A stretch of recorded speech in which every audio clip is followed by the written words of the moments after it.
Good morning, Morai Rabotai. We are continuing on Shulchan Aruch, Orach Chaim, Hilchot Tefilin, and we are at the end of Siman Lamed Het, regular prints of Mishna Berurah, Daf Samech Vav, Amud Bet, and we are doing Seif Yud Aleph. Maran writes, Lo yachlot tefilin bifnei Rabo, ela yifne letzad acher, mipene emato, ve'yachalot shelo bepanav. A person should not take off their tefillin in front of their Rebbe. Ela yifne letzad acher. They should tilt themselves, turn themselves to a different side because of the reverence that they feel from their Rebbe. And he should take off the tefillin shelo bepanav. Now, two things that are important in this Seif. A, this is not talking about any rabbi. This is talking about what we call Rabo Muvahak. In Halacha, all over Shas, all over the body of halachic literature, there is a difference between a regular Talmid Chacham and what we call Rabo Muvahak. Rabo Muvahak is a very hard thing to find in this generation, and that's because of the system of education which we have. Rabo Muvahak is defined by a person shelamad rov chochmato mimenu, that you have learned and attained the majority of your chokhmah from him. And he is your primary rabbi. Now, the reason is because, again, we go to yeshiva, every year is a different rebbe, there's a Rosh Yeshiva, you have different rabbis. You have a community, sometimes you have this type of thing. For a Baal Tshuva family, it could be that you have something like that.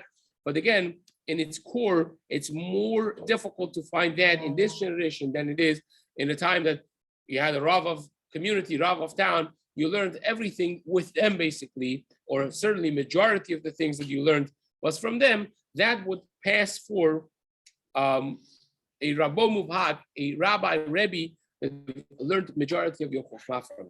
So that's A, that this halacha is only said by Rabo Muvhak, not by a regular Talmid Chacham, even though the regular Talmid Chacham, also the Gemara learns that you have to respect them. Not only that, the Gemara says the respect of a Talmid Chacham is compared to that of HaKadosh Baruch Hu. We learn it from the pasuk of Et Hashem Elokecha Tira. Rabbi Akiva famously darshaned the pasuk, Et is l'rabot talmidei Chachamim, that you have to have awe and reverence towards the carriers of the Torah, not just the Torah itself, but Chachmei Torah as well. But then you have Rabo Muvhak, which again you have Mishnayot in Baba Metzia, that Avedat Aviva Avedat Rabo. If you have to return an Avedah, a lost object, and one of them you find from your father, the other one you find from your Rebbe, Rabo Muvhak. Again, this is that level of a Rebbe that you've learned the majority of your chokhmah from it. Avedat Rabo Kodem. First, you have to return the Avedah of your Rebbe Muvhak. Why? This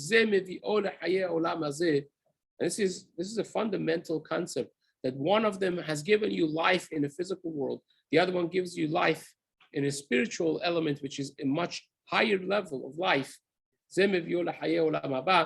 Of course, if the father also is a teacher of Torah, that becomes the highest precedence. But that, the Mishnah says elsewhere right there, also applies to even saving a person's father versus Rebbe from a life-threatening situation. So therefore, you're talking about something very important, very fundamental. And the second item that we have to discuss is the fact that back in the day, they didn't have kippot like the ones we have nowadays. They had hats, basically. Not black hats with the brim that we have nowadays, but their kippah was a much larger hat, so to speak, that would cover the whole head. And there was no way to put on tefillin or to take off tefillin without first taking off the hat and thereby revealing your head, which we spoke about before. That was considered somewhat of a disrespect. You remember we spoke about putting on tefillin when the Sefer Torah is out, uncovering a person's head is considered something somewhat of a disrespect. We mentioned also that the Shulchan Aruch later on in Siman Tzadi Aleph is going to say that in shul, a person cannot enter a shul without the kippah, without the head covering. Whereas in Siman in the beginning, Siman Bet and Shcharuch, we have a concept of not walking 4 amot without kippah, but that is considered a midat chasidut. Technically speaking, in the time of Chazal, was not asur to go out without a kippah in the streets. Chacham Obadia says nowadays is asur because the frum community has accepted upon themselves to wear kippah, and that's in the whole day, and that is considered one of the differentiating factors between a frum and a non-frum individual. But halachically, bare bon halacha, you're not obligated to wear a kippah outside in the street. From the din of the Gemara, you see that from Masachet Shabbat, Daf Kuf Nun Aleph. You see it from Masachet Kiddushin, Daf Kaftet, Kuf Nun Vav, Kuf Nun Vav in Masachet Shabbat, in Kaftet, in Masachet Kiddushin, and many other places that are alluded to this concept. And hence you had the minhag of the Sfaradim in Sephardi countries that anti-Semitism was in a very blatant way. You had a box of talit every shul, and you had the box of kippot. Everyone came from outside, they picked up a kippah and put on their head. They didn't necessarily have a kippah on the streets. Nowadays, Baruch Hashem, we live in a Malchut Shel Chesed, in a situation that we could wear a kippah outside, so therefore it's more important. But nevertheless, in the shul, or when you say a bracha, it's asur to have no yarmulke. When you enter the shul, you must have a kippah. When you say a bracha, you must have a covering. If you don't have a kippah, you could maybe cover your head with your sleeve and so on. But nevertheless, taking it off in the shul for the need of putting on tefillin, taking off tefillin is mutar.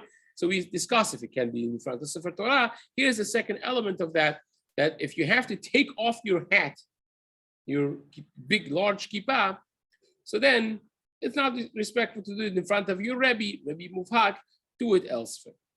Now, nowadays, we have the smaller kippot. Some of them are too small. It's like a bottle cap. But the size of kippah has to be in a way that you can see it from 4 sides, from any side that you see the person, right? They say the prime minister is frum, is not frum. You don't see the yarmulke.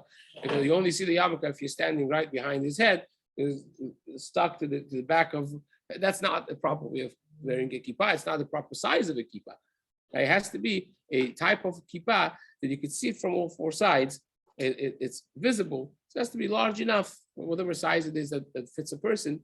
But nevertheless, it's much easier to take off the tefillin without having to take off the kippah, and therefore that would be certainly fine. Says Mishna Berurah, "Bifnei Rabo hainu Rabo muvhak berov chochmato emenu." He explains that it's considered a disrespect when you have to uncover your head in front of your Rebbe. According to this, even if the Rebbe has already taken off his tefillin, still would be asur. Again, later on we'll see that if the Rebbe doesn't have a tefillin, maybe that's another thing that the Talmud, the student, should not be having tefillin where the Rebbe doesn't have. But here the Mishna Berurah says, even if the Rebbe took off his tefillin already, you should not take it off because you're uncovering your head, and that's considered somewhat of a disrespect. Okay, nowadays you could easily do it. The Maran Chida in Birkei Yosef says nowadays if you could do it without uncovering your head, it's mutar to take off tefillin in that manner that does not uncover your head in front of the Rebbe as well, and there's no problem with that whatsoever. If you tilt yourself a little bit and you're careful not to to uncover your hair, then it's mutar, says the Pri Megadim. And if you're doing it right before it gets dark, like a Ta'anit day, like yesterday we had by Mincha, you wear the tefillin, and then before nightfall, you have to take off the tefillin. Then, says the Mishna Berurah, then you want to be careful not to take it off before your Rebbe does, because it seems like you're saying, oh, it's asur already to have tefillin on, when your Rebbe has felt not like that, and he hasn't taken off his tefillin Yet, the Nireshe More Halacha Bifnei Rabo, it seems like you're paskening halacha in front of your Rebbe, that is already the time to take off the tefillin. So that's something for the rabbis to be careful also. Sometimes they may be involved with the tzibur and they forget. They have to be careful that once you hit shkia, to take off the tefillin, not to get into this whole situation that other people are taking off the tefillin and the rabbi forgot about it or has not been completely focused on it. So that's something that the rabbi has to be mindful of as well. So it says the Shulchan Aruch in Siman Seif Yud Bet. Maran writes, "Hayat tzarich litfilin umezuzah." It's a very important question. Imagine if you have funds for getting only one, either tefillin or mezuzah. Which one do you take? You buy mezuzah or do you buy tefillin? Which one is more important? So says Sha'ab, tefillin is more important. Why is tefillin more important? You're putting it on every day. Mezuzah, you're having it every second. Actually, mezuzah is at night. Also, tefillin is not at night. Mezuzah is on Shabbat. Tefillin is not on Shabbat. Right? Tefillin you wear nowadays, customary. We do it only for 1 hour a day, and that's it. Mezuzah, you have it every second by your house. You still hold of that? You forget about it. It's not supposed to forget about it. Why? Rambam writes in Perek Vav in Hilchot Mezuzah, he says every time, it's actually like a very powerful Rambam. It says every time you pass by every doorpost, you're supposed to look at that mezuzah and you're supposed to remember that just like I'm passing from one domain to another, from one room to another, this world also is a passage. Nothing stays. My money doesn't stay. My car doesn't stay. My home doesn't stay. Nothing stays. My relationships don't stay. Only one relationship stays. The relationship developed with HaKadosh Baruch Hu and the mitzvot and Torah. That's the only thing that stands la'ad ul'olmei olamim, says Rambam. And you're supposed to get that musar to live a meaningful life. That's the message of mezuzah. You forget about it. That's what don't forget about it. Right? So you still stick to your guns, but you just don't know why. You say bracha daily versus once. You say bracha, who says bracha is not ma'akev the mitzvah? Bracha is the rabbanan. It's not the reason. The reason is, it's true. Tefillin, generally speaking, would be more important because it's mitzvah shebegufo. Any mitzvah that you have to do it's mitzvah shebegufo. It's your body. It's not a mitzvah on your house. It's a mitzvah on your body that you have to do. And that takes precedence. But here is the knetch. Here is the important detail, and that is nowadays many people Baruch Hashem have different minyanim.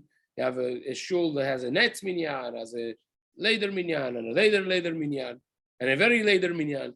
So you could have somebody that davens always before you or after you, and you could make a point to borrow their tefillin. If you are able to borrow their tefillin, you can't borrow someone's mezuzah on your house. You could borrow someone's tefillin. So if you have the ability to borrow tefillin, then mezuzah is first. If you don't have the ability to borrow their tefillin, anyone's tefillin, and it's between you putting on tefillin or not putting on tefillin, or having the guarantee that every day you're going to have tefillin, and not having a guarantee that every day you're going to have tefillin, then tefillin is going to be first before mezuzah. Says the Mishna Berurah, tefillin kodmin de mitzvah shebegufo. It's a mitzvah shebegufo. Ve'od, and additionally, kedushat tefillin lemala mekudashat mezuzah. We studied this in Siman Lamed Bet, that the kedusha of tefillin is higher than the kedusha of mezuzah. When we spoke about the ibud lishma, the processing of this, the parchment for the mitzvah, we spoke about the fact that when you have for kedusha kala, it is lighter kedusha, whether or not you could use it for higher kedusha, and vice versa. So this is another outcome of it. Also, tefillin is higher kedusha than of mezuzah, and therefore you would buy tefillin first before you buy mezuzah. And he does say, "Mihu ledidan shein manichin rak b'shat kriyat shema." For us, that we only put it in the time of tefillah. Im efshar b'sheila, if it's possible for you to borrow from somebody else and put it on, then mezuzah kodemet, mezuzah would take precedent. They efshar b'sheila, because you can't borrow mezuzah from somebody unless you become until you become rich and you can afford both of them. Just to say the bracha, or to say the tefillah? No, you want to borrow it for tefillah properly. But really, technically speaking, even if you, according to what we paskin that we mentioned before, right? You remember we had the whole biur halacha discussing what's the main mitzvah of tefillin. So Chacham Obadia seems to indicate that even a few seconds, as long as you put it on, you have fulfilled the mitzvah of tefillin. So really, it's hard to find a scenario in which you can't even find a tefillin to borrow for 2 minutes. Yeah. Well, again, Baruch Hashem, again, we don't have to deal with these types of things. We live in a rich community. We don't even realize how rich we are. These were actual questions. People will come to the rabbi and say, I only could afford one. Which one do I buy? They're the real questions. Says, let's finish this Siman. Menudeh u'mesorah asurim la'aniach tefillin. Again, this is less nogea nowadays, but someone that has been excommunicated halachically by the community, or someone that has attained sarat, loosely translated as leprosy, it's not really leprosy, but whatever sarat it is considered, that person cannot put on tefillin. Now, this is Maran, but the Mishna Berurah brings from Lechem Chamudot and Shach in Yoreh De'ah in Siman Shin Lamed Dalet that they pass in exactly the opposite. The Kataf HaPrimigadim says, these people, a menudeh, excommunicated person, should put on tefillin without bracha.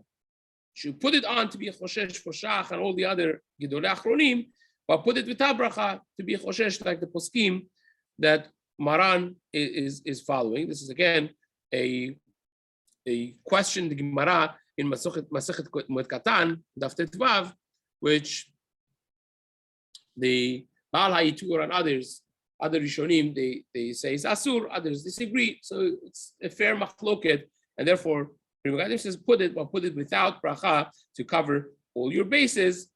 Aval mi be'ura geram, but the Vilna Gaon seems to paskin that you have to even say bracha on it, and again goes completely against the psak of the Mechaber, Maran, and Kaf HaChaim says basically like Pri Megadim, that put it without bracha because of safek brachot, sabat, safek brachot, lehakel. Again, this is less nogea nowadays, and B'ezrat Hashem will start Siman Lametet in the days to come. Excommunication of rabbis, though.